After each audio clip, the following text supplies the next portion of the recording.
Hello student, जो last week में आपने पढ़ा था drawbacks of Rutherford atomic model, जो दो इंपॉर्टेंट ड्रॉबैक्स जो बताया था। First,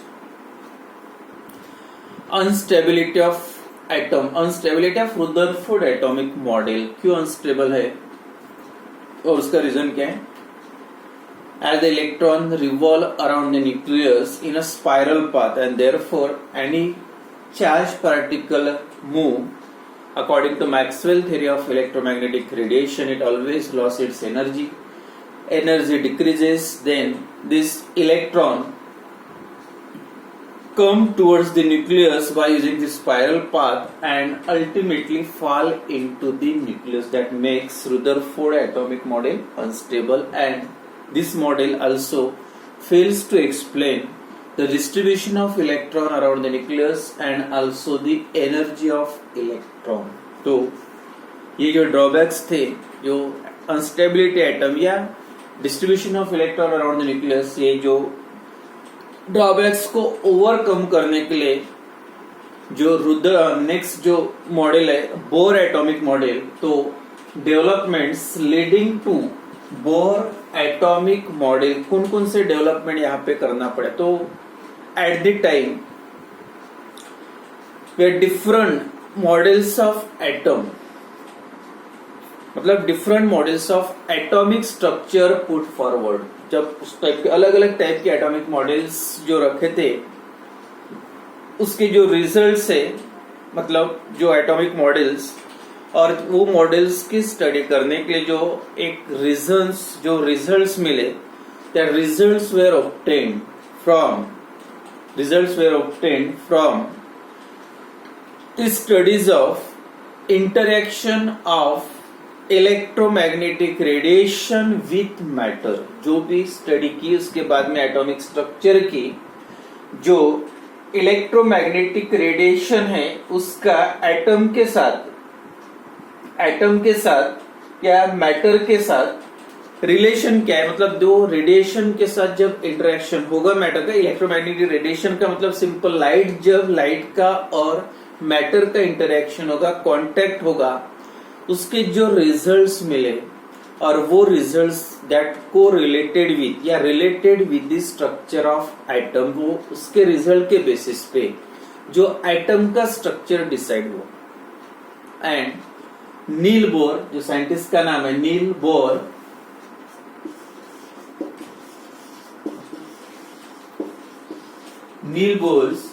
studied that structure of atom, and that is on the basis of result obtained from the interaction of radiation with matter, and he studied to overcome the drawbacks of Rutherford model। जो Rutherford model के drawbacks थे उसकी study करने के लिए, मतलब उसको overcome करने के लिए ड्रॉबैक्स को नील बोर ने क्या किया, जो इंटरेक्शन ऑफ लाइट का इंटरेक्शन मैटर के साथ, उसके जो रिजल्ट स्टडी के रिजल्ट्स मिले उसके बेसिस पे उसने जो स्ट्रक्चर प्रपोज किया है। तो वो दो रिजल्ट्स क्या थे, on the basis of on the basis of result that obtained from interaction of electromagnetic radiation, मतलब लाइट का मैटर के साथ। तो उसके जो दो रिजल्ट्स है उसमें से नंबर 1 है wave particle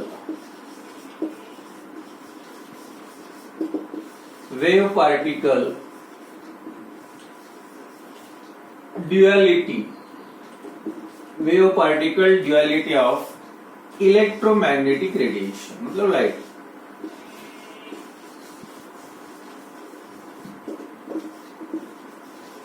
wave particle duality of electromagnetic radiation.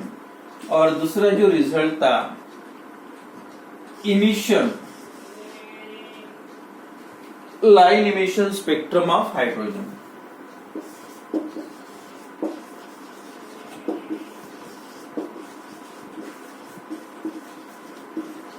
Spectrum of hydrogen.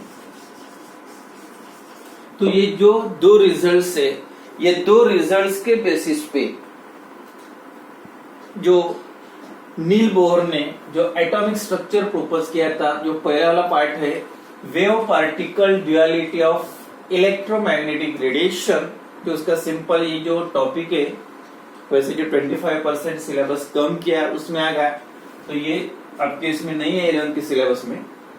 तो wave particle duality of electromagnetic radiation short में बताता मैं। मैटर और लाइट या सब एटम या लाइट और मैटर का जो नेचर है ड्यूअल नेचर का मतलब it acts as a particle, कोई भी अगर substance that occupy the mass having that occupy the space having mass, तब उसको आप उसको मैटर बोलते हैं। तो उसको बोलेंगे आप पार्टिकल, अगर उसको मास होता है तो वो पार्टिकल है, और अगर उसको वेवलेंथ या फ्रीक्वेंसी है तो उसको आप बोलते हैं लाइट। दो टाइप के सब मतलब जो सब्सटेंस होते हैं, लाइट मतलब रेडिएशन और दूसरा मैटर पार्टिकल्स। तो पार्टिकल अगर मास है तो उसको पार्टिकल बोलेंगे, और लाइट है मतलब फ्रीक्वेंसी है, उसकी वेवलेंथ है तो उसको आप बोलेंगे लाइट या रेडिएशन।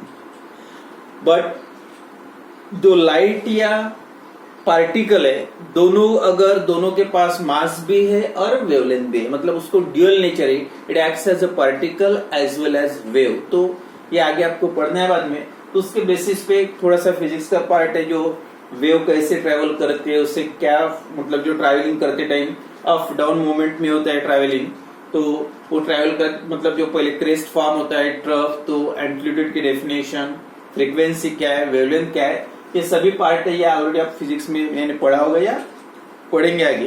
तो ये पार्ट जो नहीं है, जो सेकंड है, और ये सब जो पढ़ना है to propose the structure of atom का स्ट्रक्चर प्रपोज करने के लिए जो बोर ने स्टडी किए।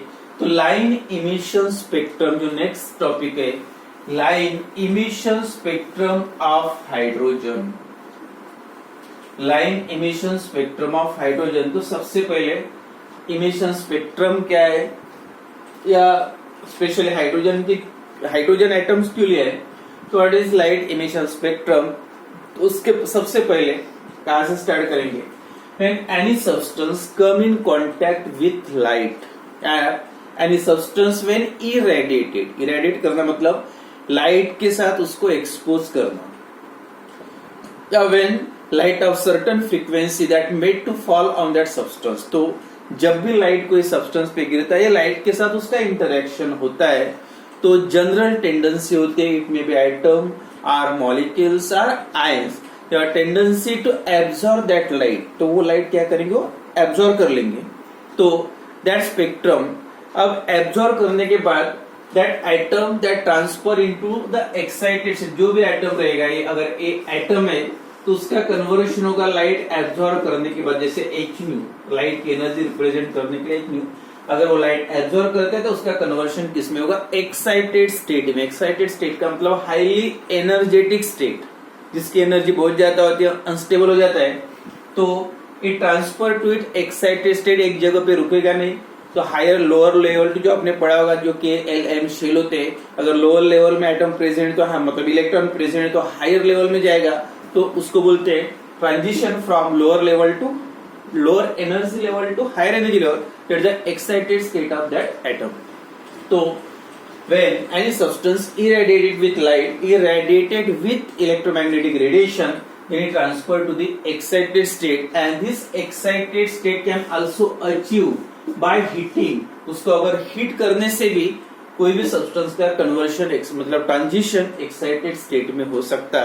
एंड देन पहले क्या करेगा, लाइट एब्जॉर्ब करेगा, कोई भी सब्सटेंस हो, कोई भी मैटर हो, then it absorb, light absorb करने के बाद it transfer to the excited state. अब एक्साइटेड स्टेट का मतलब वो हाईली अनस्टेबल है, एक जगह पे रुकेगा नहीं, and again return back to its initial state. And जब नीचे आएगा फिर से किसमें आ गए, जिसको फिर से वहीं पे आ गए तो उसको ग्राउंड स्टेट बोलते हैं। तो जब वापस आएगा during this transition from higher energy to lower energy, it emits the energy in the form of radiation। तो जो भी एनर्जी उसके हाई एनर्जी एब्जॉर्ब की, उसकी एनर्जी बढ़ गई, हायर लेवल पे चला गया, फिर से कुछ देर के बाद अनस्टेबल है, एक जगह पे रुकेगा नहीं, फिर से जब ये वापस आएगा तो जो भी एनर्जी एब्जॉर्ब की थी वो एनर्जी फिर से क्या होगा, वो इमिट्स करेगा।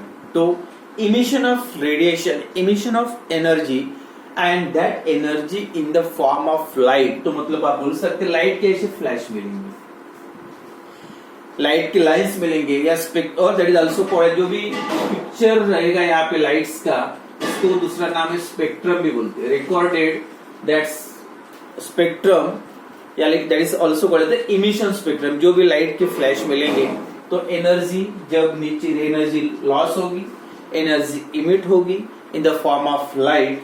तो लाइट के फॉर्म में जब एनर्जी इमिट होती है तो that process is called as emission of radiation. Emission मतलब बाहर निकलना और रेडिएशन का मतलब है लाइट। तो इमिशन ऑफ रेडिएशन का मतलब क्या है? When any substance absorb the light of certain frequency, then it absorb the light of certain frequency, then it transfer to the excited state, and when it return back to its initial state, जब फिर से वो वापस आएगा, return back to its initial state, it emits that absorbed radiation, and that process is called as a emission of radiation.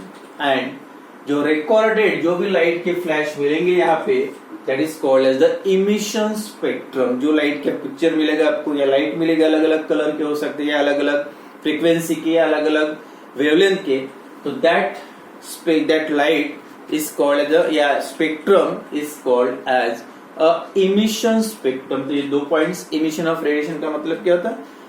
When substance irradiated, when any substance is irradiated with light, then it absorbs the energy. Atoms, molecules or ions which have absorbed radiation are said to be electromagnetic radiation. Yeah, that converted into excited state, and when returned back to its initial state, it lost its energy in the form of again light, and that जो emitted light है उसका जो picture मिलेगा, that is an emission spectrum, and this complete process is called as emission of radiation. And specially जो study करने के लिए अलग अलग कोई भी मैटर का यही होता है, लाइट एब्जॉर्ब करना, देन एक्साइटेड स्टेट में ट्रांजिशन होना, देन फिर से रिटर्न आना। तो रिटर्न आते टाइम एनर्जी लॉस करेगा। एनर्जी लॉस कौन सी होगी? In the form of light. और जो भी लाइट निकलेगा तो वो लाइट को बोलना है स्पेक्ट्रम, या प्रोसेस को बोलना है इमिशन ऑफ रेडिएशन, या और वही स्पेक्ट्रम को आप इमिशन स्पेक्ट्रम भी बोल सकते हैं। तो जो भी मैटर था, जो भी एलिमेंट्स थे, एटम्स थे, लेकिन जो सबसे सिंपल और इजी जो स्पेक्ट्रल लाइंस मिले, तो of all the atom hydrogen having a simplest line emission line spectrum, line emission spectrum, यानी सबसे जो इजी स्पेक्ट्रम लगा वो किसका था? हाइड्रोजन का। When electrical discharges pass through the gases hydrogen, कोई भी गैसेस में से अगर आप इलेक्ट्रिकल डिस्चार्ज मतलब इलेक्ट्रिक करंट मतलब कॉन्टैक्ट एनर्जी लाइट का फ्लैश आएगा, तो pass through this gaseous hydrogen, then it undergoes excitation। तब gaseous hydrogen का क्या हुआ? excited state में convert become means it absorb the light, and light absorb करने के बाद फिर से वही प्रोसेस होगी, it absorb the light, then return back, convert into excited state and return back to its initial state। तो this जो भी स्पेक्ट्रम मिले हाइड्रोजन की, जो सीरीज ऑफ स्पेक्ट्रम मिले हाइड्रोजन के, that studied by total 5 scientist है, यानी हर साइंटिस्ट ने जो अलग अलग उसके जो रिजल्ट्स दिए उसी के बेसिस पे जो सीरीज फॉर्म हुई, that line series of lines are obtained, series of spectrum मतलब लाइट के फ्लैशेस। और उसके बाद में अब एक स्टडी करना है तो अलग अलग different types of scientist studied that line spectrum, emission spectrum of hydrogen या line emission spectrum of hydrogen. In that जो एक था मतलब they observing different region of electromagnetic radiation, and all that radiations are not continuous but they are different, they have different frequencies, different wavelength, अलग अलग type के spectrum उसके observation में आए। उसमें से एक जो साइंटिस्ट है दैट इज बाल्मर, साइंटिस्ट का नाम है Balmer, studied that line emission spectrum of hydrogen, and he gives the wave number for that series of line।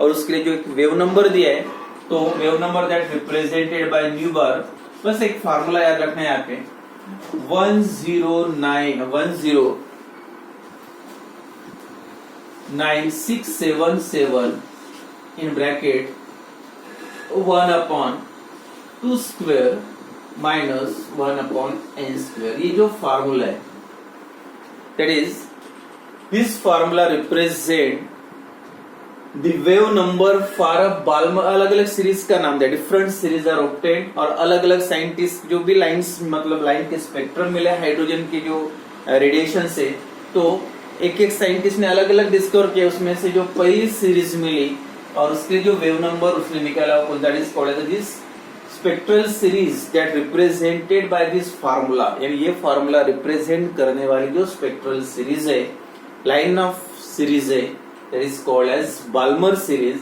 And पहले बाल्मर ने एक ही डिस्कवर की थी और उसके लिए फार्मूला, ये फार्मूला का मतलब क्या है, N2 क्या है, N क्या है, बाद में पता चल गया. लेकिन उसके बाद जो रेडबर्ग है, दूसरा नाम साइंटिस्ट का, Rydberg studied all these series and found out the wave number for all these series by common general formula, that is nu bar is equal to 109,677 और यहाँ ब्रैकेट में 1/n1² minus 1/n2². अब यहाँ पे जैसे 2 लिखा था, n1/n2 और 2 का मतलब सेकंड सीरीज कौन से, फर्स्ट जो सीरीज है, तो ये 2 रिप्रेजेंट n1 और n2 का मतलब क्या है, या ये जो नंबर है, पहले ये क्लियर करते बाद में n1 और n2 का. This number is constant 677, that is per centimetre, 10977. This number is constant and that is called as Rydberg constant. तो ये साइंटिस्ट के नाम के उसके जो कांस्टेंट रखा है 109,677 रेडबर्ग कांस्टेंट. और ये फॉर्मूले में जो आपको n1 और n2 की वैल्यू दिख रहे हैं, n1 का मतलब जो डिफरेंट स्पेक्ट्रल सीरीज, जो अलग अलग सीरीज फॉर्म हुए हैं, और ये जो अलग अलग साइंटिस्ट के नाम पे जो नाम दिए,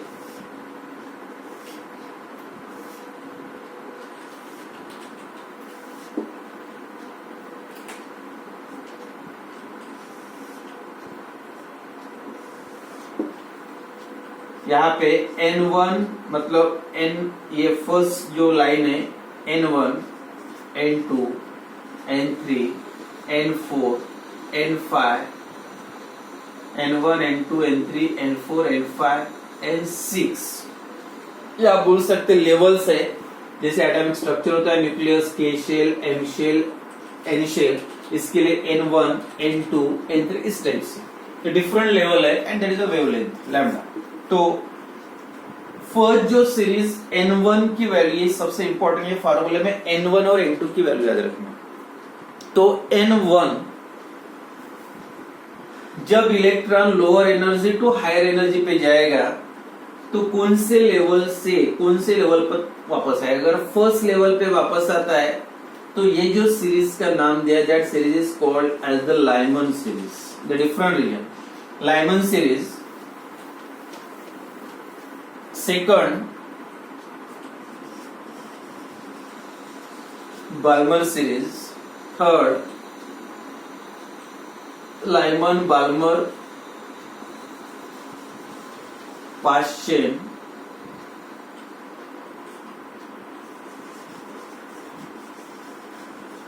ब्रैकेट एंड लास्ट है पीफर्ड.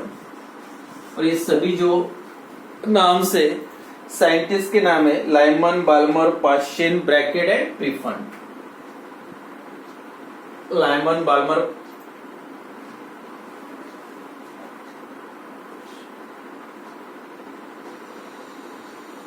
Bracket and Pfund. तो जब इलेक्ट्रॉन का एक्साइटेशन होगा,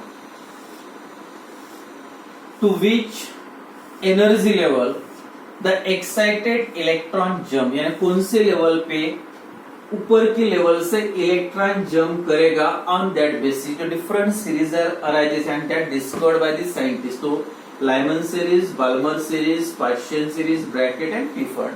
तो आपको बस एक नंबर याद रखना है, N1 मतलब कौन से लेवल से कौन से लेवल पे इलेक्ट्रॉन जंप करेगा। अगर फर्स्ट लेवल पे करता है मतलब N1 इज इक्वल टू, अगर लाइमन के लिए देखो N1 की वैल्यू कितनी है, फर्स्ट लेवल 1, तो N2 क्या हो सकता है। अब इलेक्ट्रॉन जो 1 फर्स्ट लेवल पे आएगा तो 2 से भी आ सकता है, 3 से भी आ सकता है, 4 से भी, डिपेंड करता है कितने लेवल से, पॉसिबिलिटी क्या है। तो N1 की वैल्यू फिक्स रहेगी for Lyman series and N2 is equal to 2, 3, 4, 5, 6। For Balmer series, Balmer के लिए N2 is equal to N1 की वैल्यू, मतलब यहाँ पे अगर इलेक्ट्रॉन जंप करता है तो N1 इज इक्वल टू 2। अब से यहाँ पे इलेक्ट्रॉन आएगा तो कौन कौन से लेवल से आ सकता है, third level to second, fourth to second, fifth to second या सिक्स टू सेकंड। तो N2 की वैल्यू 2, फिर N1 की वैल्यू, और N2 की क्या हो सकती है, N2 is equal to, N1 is equal to 2 है तो N2 में भी 3, 4, 5 इसके बाद का नंबर, यानी सेकंड लेवल पे आएगा इलेक्ट्रॉन नीचे, तो कहाँ से आ सकता है, 4 से भी आ सकता है, फिर मतलब 5 से भी आ सकता है, 4 से, 3 से, और लास्ट में 2 से नहीं, मतलब 2 लेवल पे। तो N1 is equal to 2, N2 is equal to 3, 4, 5 for, तो ये किसके लिए, first Lyman. N1 is equal to 2 for Balmer and third series partial N1 is equal to 3 and then N2 में भी 4, 5, 6, 7, 8, 9, देन पार्शियल हो गया bracket, for Brackett series N1 is equal to 4 and N2 is equal to 5, 6, 7, 8 and last pfund N1 is equal to pfund N1 is equal to 5। बस ये N1 की value आपको याद रखना है फॉर डिफरेंट सीरीज। तो Lyman N1 is equal to 1, जैसे Lyman के लिए वेव नंबर का फार्मूला अगर लिखना है तो यहाँ पे N1 की वैल्यू क्या आएगी, 1 का स्क्वायर, मतलब N की वैल्यू 1, और N2 की वैल्यू क्या क्या हो सकती है, 2 भी हो सकती थी फॉर लाइमन सीरीज। लेकिन बाल्मर के लिए जो फार्मूला दिया था 2 का स्क्वायर, तो 2 का स्क्वायर मतलब N1 की वैल्यू कितनी, बाल्मर के लिए 2, तो N2, 3, 4, 5, 6। तो that are the different series that obtain when they study this scientist, 5 scientists studies the emission, line emission spectrum of hydrogen. तो उसका पूरा डिटेल्स में ये जो सीरीज का नेक्स्ट क्लास में